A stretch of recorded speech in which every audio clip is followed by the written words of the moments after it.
Welcome, everyone. Thank you so much for taking the time to join me in the Mindful Toolbox session.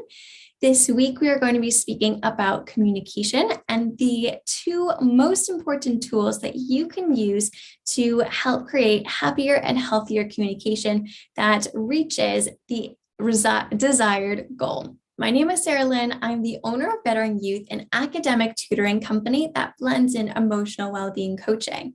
I'm an experienced classroom teacher, and even within the class, I was always trying to find new ways that we can bring in mental well-being and emotional literacy activities within the classroom. This is something I've been able to carry into our one-to-one tutoring sessions, and has proven to be amazing in supporting children to really build their growth mindset, find their confidence, and find how they learn. Well-being coaching is something that we support families through as they navigate the different emotional journeys that children go through and as families navigate different scenarios. So today we're speaking all about communication. So I have a couple of questions. Have you ever had to stand in for a sibling argument? Now, I have a younger sister, and when my parents used to stand in for our arguments, I was always frustrated, and so was my sister. We never felt as though we were being heard and that a resolution was actually coming to. Now that I'm an adult, I realize that a sibling argument, standing in for them, it never ends well. Have you ever tried speaking to a partner or a child about money? This could be about bringing in an allowance. This could be a child who wants an increase of an allowance, or it could just be when your child and yourself are going shopping and they see an item that you don't quite think is worth the investment, and it leads to a little bit of a blowout. Those kinds of conversations can tend to end in frustration and disappointment. We understand communication can be challenging. Have you ever wanted to discuss screen time or curfew or chores, but hesitated because you would feel as though your child would react defensively or with attitude, and you just didn't want to have that conversation? Communicating can be tough, but it doesn't have to be. Over the last 5 years, we've been so fortunate to work with families in order to provide tools for them to encourage better communication throughout the entire family unit. One of the main tools that we've discussed or through our sessions have allowed families to find will be one of the ones that we're going to be sharing in just a couple of moments. There are two main pillars that support healthy and positive conversation. The first is to reduce defensiveness. The second is to model and share how feelings and thoughts should be expressed. So, how to reduce defensiveness? The best way is to make sure that everybody involved understands how the brain works. There are many different ways that you can help introduce the brain and how it works to a child or even a partner. This is one of our favorite methods. I did not come up with it myself, but it is something that we use whenever we work with our families because it seems to have received the best results. It's called Flip the Lid. Now, it goes a little something like this. As you can see here, we have the brain, and different parts of the brain have been attached to an animal. Now, we also want to mirror this with our fist. So we teach it like this. We have our child put their hand out, close the thumb in, and bring those fingers over. We tell them that the front fingers here, those are your prefrontal cortex, your PFC, also known as the wise owl.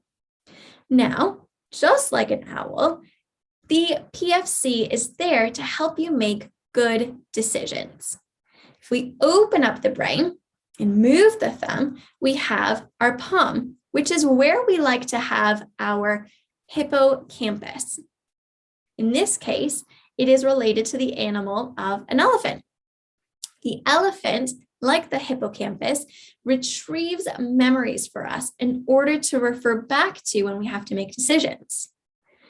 On the other side, the thumb, this is the amygdala, also known as your guard dog. Just like a guard dog, it will help us through keeping us safe. It is our fight, flight, and freeze response. So we close everything up and we introduce this through a conversation with a child.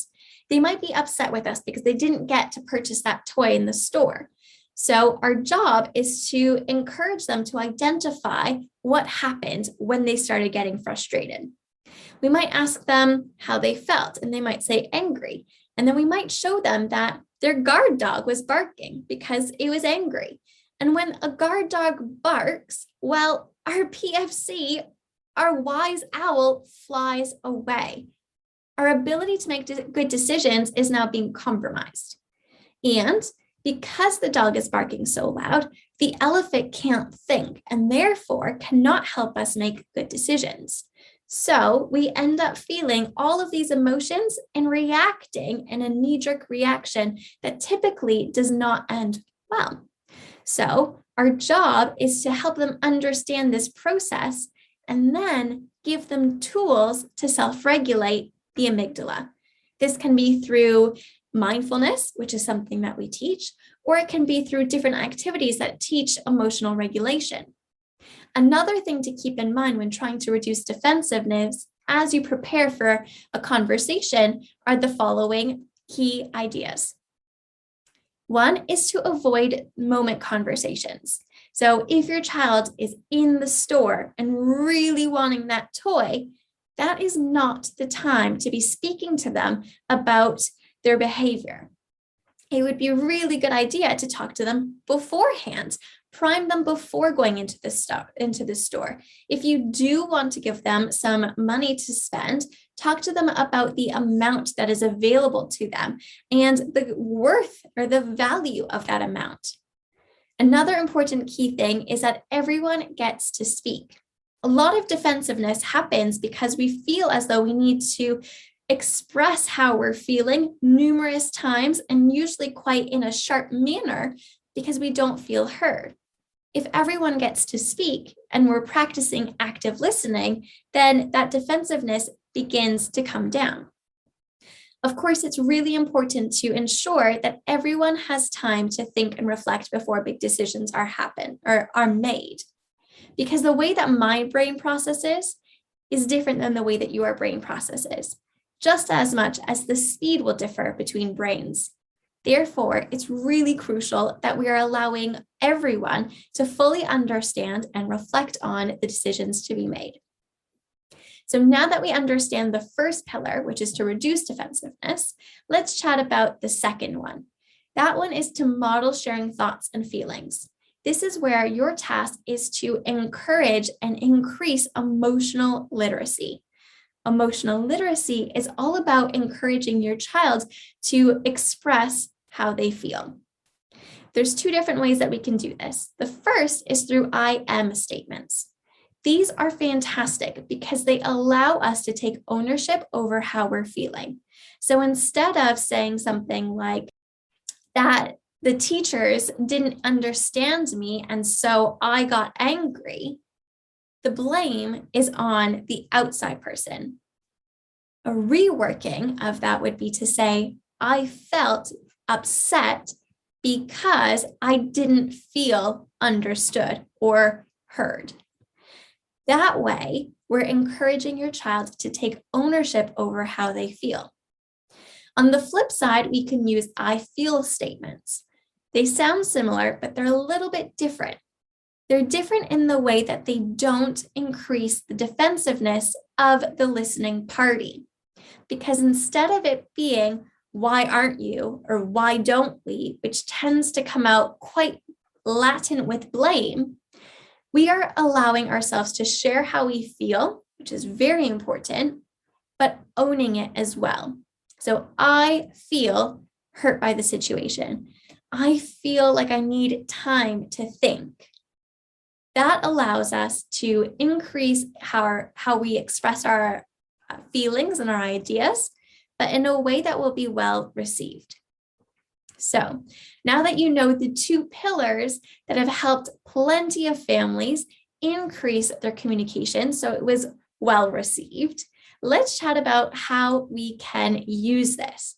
Now, it's really important that we don't just throw this at our partner or towards our children, right? We want to keep the defensive levels down, and we want to make sure that they have time to process. One of the best ways we can do that, or to introduce any new skill, is through a family meeting. Family meetings are incredible. They help us to increase our communication with one another. It's an opportunity, especially if it's done on a weekly basis, that every member of the family knows that on a specific day, at a specific time, they have your undivided attention to bring up things that are on their mind.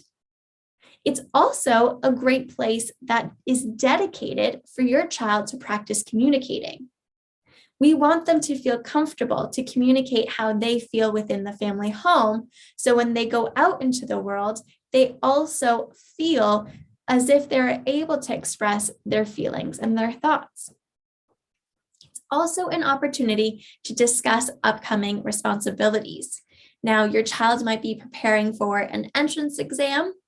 You might have a lot coming up in work, or there might be about 100 different hours of clubs that you need to schedule the pickup and drop off for. This is a fantastic time for you to talk about responsibilities and make sure that everyone is on the same page. Like mentioned previously, this is also a great place for you to unpick past behaviors. Rather than it being an in-moment battle back and forth between two people or more, instead, it comes to the table where everyone understands the safe expectations that are put in place. And instead of it being a battle, it's an opportunity for everyone to contribute and learn in order to move forward. Again, it's also a place for absolutely every member to advocate to make sure that they feel seen and heard. So now that we understand how it works, let's chat about an example so you can see how it would work in real world. One of our clients is a mom, and she was expressing to us how when she walked through the door at the end of a long, hard day, the first thing that she saw, you guessed it, we saw school bags and shoes and homework and lunch bags and discarded PE kits, absolutely like clogging up the front porch. And of course, she was frustrated, and her first instinct was to go and tell her children to put everything away.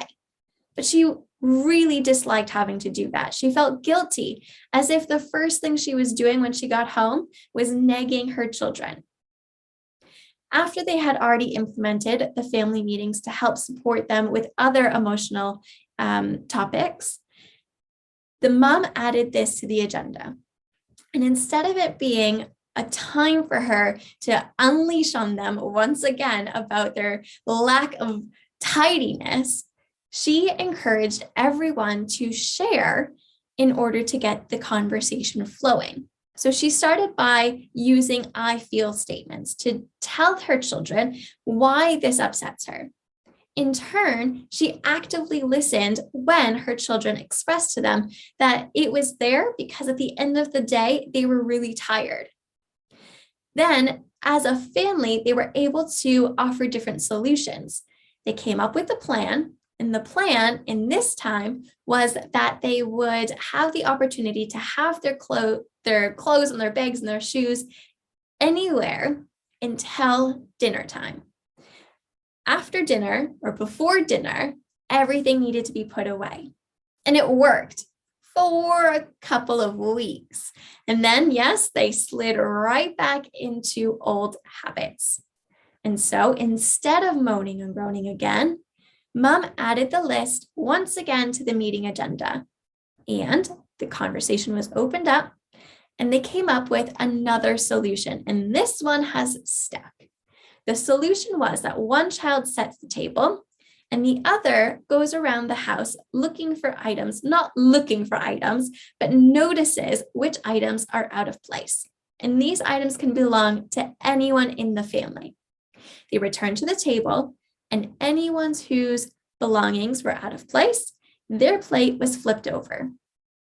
Now, the amazing thing is that the mom didn't have to say a word, and she was noticing that not only were the children's plates flipped over, but at times even her and her husband's plates were flipped over, which allowed the family unit to police each other in a way that was nonverbal. And it really didn't take a whole lot of effort.